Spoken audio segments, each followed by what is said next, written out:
মুদ্রার এপিঠ ও পিঠ দুপিঠই দেখতে হলো বর্তমানে দক্ষিণী সিনেমার আলোচিত নায়ক আল্লু অর্জুনকে। যে ভক্তদের ভালোবাসায় তিনি আজ তারকা, সে ভক্তরই করা অভিযোগে এবার তাকে গ্রেফতার করল হায়দরাবাদের পুলিশ। শুক্রবারই তাকে নেওয়া হয় চিক্করপল্লী থানায়।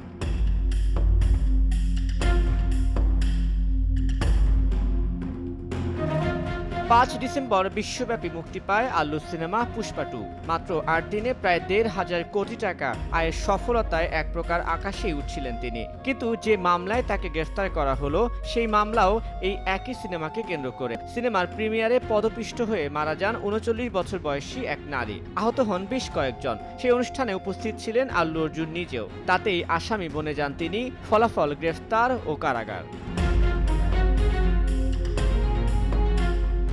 জানা যায়, পুষ্পা 2 এর প্রিমিয়ারে আল্লু অর্জুন আসতে হুড়োহুড়ি শুরু করেন তার ভক্ত অনুরাগীরা।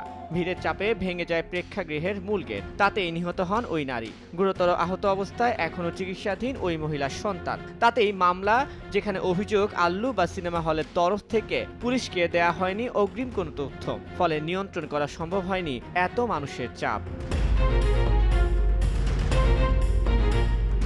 আল্লু অর্জুনের বিরুদ্ধে ভারতীয় ন্যায় সংহিতার ১০৫ ও ১১৮ এক ধারায় মামলা দায়ের করা হয়েছে। নিহত ওই নারীর পরিবারের অভিযোগের ভিত্তিতেই মামলা করেছে চিক্করপল্লী থানা। শুধু আল্লু নয়, ঘটনায় জড়িত বাকিদের বিরুদ্ধেও কড়া পদক্ষেপের হুঁশিয়ারি দিয়েছে হায়দরাবাদ পুলিশ। তানভীর হাসান, সময় সংবাদ।